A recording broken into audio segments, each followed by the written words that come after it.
Magandang hapon sa inyong lahat mga kasikap. Ito po yung continue ng vlog natin. Galing tayo kanina doon sa may G2 Ason at doon tayo nag-end. So ito na po yung continuation yan mga kasikap. At ito naman yung on-ramp dito sa likurang bahagi ng kapilya ng Iglesia ni Cristo. So ayun po yung Iglesia ni Cristo doon. At yung ramp niya, dire-diretso po yan patungo doon sa bandang likuran niya. No? So hindi po tayo makakapasok doon dahil ito na po yung pagitan ng barrier. So trespassing na po tayo dyan sa loob. Dito lang tayo sa labas at kita naman natin dito. No? Yung mga workers nandiyan dyan sa taas. Yan, inaayos nila yung parapet wall. No? Nililinis. So dito naman sa hanay ng on-ramp, patungo doon. No? Kaya nilagyan na nila ng mga rebar yung parapet wall. Mayroong mga support na scaffolding. At doon naman sa unahan, maraming mga base course na nakalatag dyan. Mayroong mga mixer truck at andyan yung mga materials nila. So may barracks din pala sila dito. At doon sa dulo, andun yung mga workers, mga engineers, ayan, mga foreman. Yung mga nakaputi ng helmet. Yung mga nakadilaw tsaka orange, mga laborer lang po yan. Doon sila sa unahan. So ayan mga kasikap, nakuna na po natin ang update dito sa on-ramp. Dito sa may likurang bahagi ng kapilya ng Iglesia ni Cristo. Doon po yun. Ngayon naman, patungo tayo sa may Ramon Magsaysay Boulevard at doon natin kukunan ng latest na update. So tara, let's go! Sinimulan ko to, walang naniniwala sa paligid ko. Ano?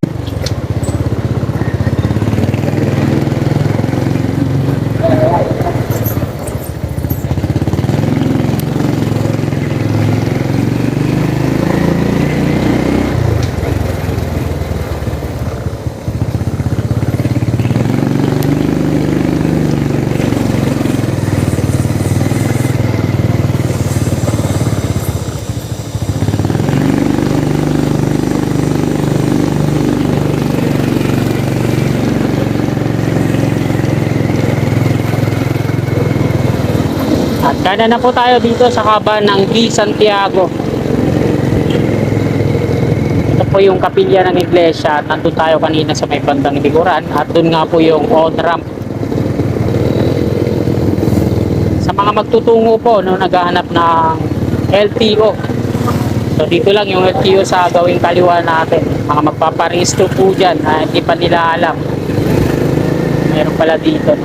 Mas maganda dito kasi walang pila, no? At kayo pa mismo, yung dadaan ka nga lang, aalukin ka na, kuya, dito yung park, magpaparehistro ka ba? Mga ganun.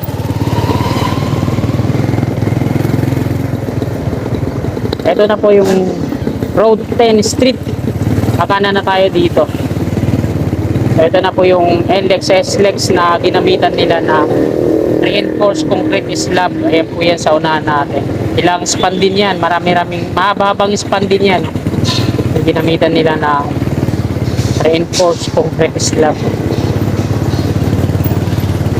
So ayan mga kasikap, papakita ko sa iyo yung hanay ng off-ramp doon sa kaliwang side. At ito yung hanay naman ng on-ramp patungo doon sa may likuran ng Iglesia ni Cristo, no? Binubungkal na rin nila sa parting ito. So diretso daw kasi bawal daw yan dyan. Diretso po tayo.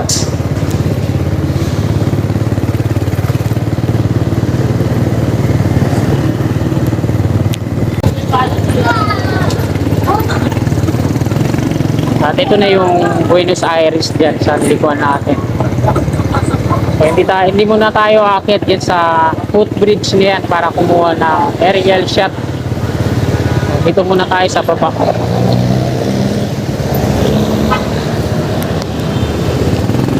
Dito na tayo sa Ramon Magsaysay Boulevard. Ito yung westbound. Dahil hapon na, hindi pa nagbubukas yung Altura Market. Ayan, nakatakip pa yung mga paninda nila. Dito sa kaliwa, ito yung mga steel box girders na nakailera dito.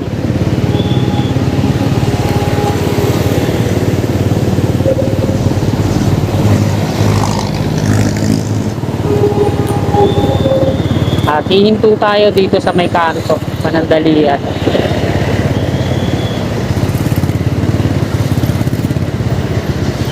At eh mga kasikap, nandito tayo sa kabahan ng Ramon Magsaysay westbound. Ito yung dulo ng viaduct ng NLEX SLEX yan sa unahan. Galing po yan ng Espanya Boulevard. So hanggang dito pa lang siya. Hanggat hindi natatapos dito sa may ilalim ng LRT2, ito yung pier na ginagawa dito. So hindi siya makakapag-continue yung viaduct na yan patungo dito. At yung gagamitin nga ng mga girders mula dito sa dulo na viaduct ng NLEX SLEX patungo dito at hanggang dun sa tawid na sa may east ay yung mga steel box girders na nandiyan dyan nakahilera, no? So sa ngayon, ito na po yung latest na update ngayon dito, no, sa ilalim ng LRT2. Meron na siyang yung rebar cage na nandiyan dyan, yung pang final na, nilagyan na nila ng round concrete form. Ayan, no, naka sinakluban na. So ready for pouring na yan, no. So dun sa tawid, parang pagsasabayin na ata nila i-pouring to dito sa ilalim ng LRT2 at dun sa tawid kasi hindi pa gaanong ginagalaw. Ayan. So dahil matraffic, natatakpan po tayo, di natin makunan ng kabuuan. So okay na yan, diretso tayo dyan sa may kanto. Ito po yung dulo ng viaduct ng NLEX SLEX mula Espanya. CRBC yung nag-a-handle, hanggang dito na sila, no? At ayan, no, may pouring na yung dulo. So hanggang dito po yung dulo ng off-ramp patungo doon. Ayan. Ito yung rail track ng PNR sa gawing kanan. So ito yung viaduct na ginamitan nila ng reinforced concrete slab, no. Tinatanggalan na nila dito sa dulo ng mga support. Ito yung scaffolding at saka yung mga forma, platform. So ayan na yung latest na update niya dito. Doon sa dulo, ayan po yung hanay ng off-ramp. Meron na rin pouring dyan. Mga nasa 20 meters na yung haba patungo doon. At yung pakyat na rampa, base course pa lang, pinapatag nila at sinisiksik. Ito hanggang dito po yun, no? Yung off-ramp palabas. Yung mga galing C3, no? Palabas dito sa Ramon Magsaysay Boulevard na pwede silang kumanan patungong rekto. At pag interchange na to dito, yung off-ramp, pwede naman sila dumiretso doon. Yan. Patungong Cubao naman, na dito sila dadaan sa baba. Bali yung on-ramp niyan, mga kasikap, mula dyan pag nagkaroon ng demolisyon sa kahanay ng Altura Market, yan sa may kanto, yan, patungo doon, i-demolish pa yan, dyan dadaan ang on-ramp patungo doon sa may kapilya ng Iglesia ni Cristo. Kuha lang ako ng pang thumbnail, no? At itong bahay na to sa may kanto, madi-demolish pa to kasi dito din dadaan yung NSCR, no? Hilera patungo doon, no? Dito yung viaduct ng NSCR sa taas dadaan. Patungo naman ang Pandakan. So diretso po tayo, mga kasikap. So dito sa part na to, ito yung dulong bahay na to. Madi-demolish pa yan. Kasi sa viaduct ng NSCR, North-South Commuters Railway Project na mag-umpisa na sa January, no? Magkakaroon ng closure yung PNR, eh. Diyan dadaan yan, no? Patungo dyan, yung viaduct ng NHCR. Dito sa taas ng LRT to dadaan yan. At ito, para sa kadagdag kaalaman. So, ito yung kanto, yung bahay na to. Madidemolish yan kasi yung NHCR dito sa parting ito. Dyan sa taas ng LRT to dadaan, no? Patungo dun sa magiging stasyon niya. Dun sa may Santa Mesa Station. So, ito po yung magiging stasyon ng NHCR, no? Papakita ko lang sa inyo. Ayan, ito po yung stasyon niya. Dun banda yan sa may Santa Mesa Station din ng PNR. Dito yan dadaan sa may viaduct ng LRT2 patungo doon, no? Ito po yung perspective view niya dito sa Ramon Magsaysay Boulevard. Ayan. Ito yung viaduct ng NSCR. Ayan yung NLEX sa SLEX. Ito yung off-ramp. Ito yung ginagawa ngayon dito. At yung on-ramp dito sa gawing kaliwa natin, hindi pa yan naayos. Dito sa ilalim ng LRT2, ang daming mga nakasalansan. Ito yung mga steel matting, no? Yung pinagagamitan nila. Ayan, yung mga sheet pile na yan na nakapaikot sa pile cap, concrete foundation. Diyan nila binabind, tinatali ng alambre, binding. Tapos yung yung mga sheet pile na yan, welding yan, ayan, yung mga steel bar, nakapaikot. Diyan ang pinagkakapitan ng steel matting na yan. Kagaya po yung nandoon sa unahan. At yung mga nandun. So yung nandun sa unahan, meron ng mga forma yan. Di ko alam kung na-pouring na nga. Titingnan natin yan ngayon. May engineers dyan, oh. Naka hard hat ng kulay puti. So ayan yung mga engineers at yung mga nakadilaw naman. Sila yung mga laborer at yung mga naka-orange. Diretso po tayo doon sa may Foresa Street at doon ako mag-U-turn. Babalik ako dito sa east. So tara, let's go!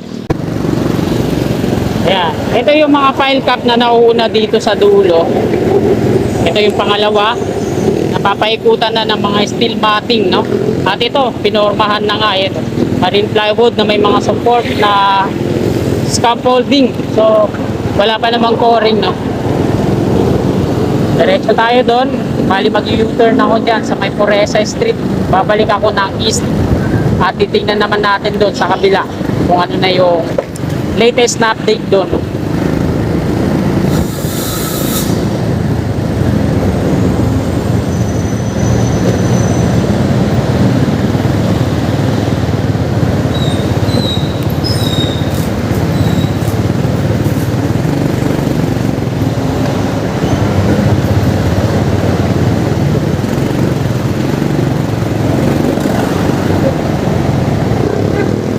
So dito na lang ako kakanan kaysa umikot ako doon ng napakalayo. No right turn, no red signal. So hindi naman naka-red.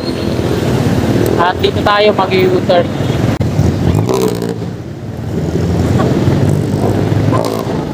At dito na po tayo sa kaba ng Raul Boulevard East. Ito po yung Foresa Station. Nasa ilalim na. At syempre, dito tayo dadaan sa may inner lane para makita natin ang malapitan. Ito na yung unang file cap dito. May forma na yan, marine plywood at ito. May mga support na lumber tapos scaffolding.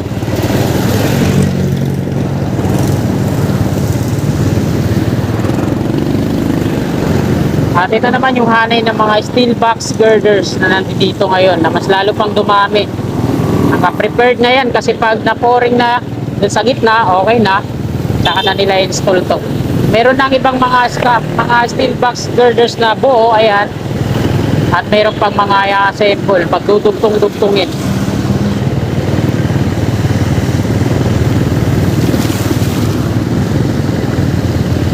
At dito na tayo sa may gitna mismo. Ayan. Nalagyan na nila na ground concrete form at ready na for pouring. At ito naman yung isa, nakabang na talaga to. So sigurado ako pagsasabayin nila to. Pagsasabayin nilang i-pouring yan kung di ako nagkakamali.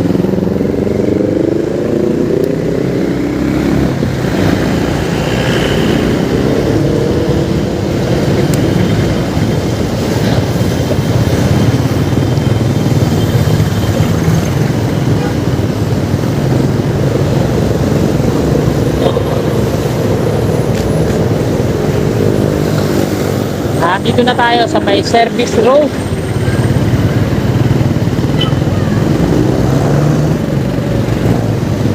Yan.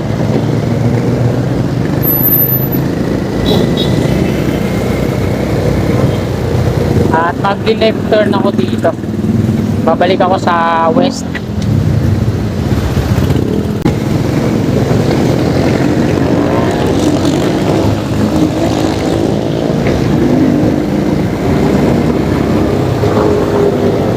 At nandito na tayo ulit mga kasikap sa may westbound. Yan, hanggang dito yung road widening na gagawin dito, no, sa kaba na westbound at saka sa east dito daw sa may Petrol. At dito na po nagtatapos tong video na to. Maraming salamat po sa mga kasikap natin na patuloy na sumusuporta sa aking munting YouTube channel.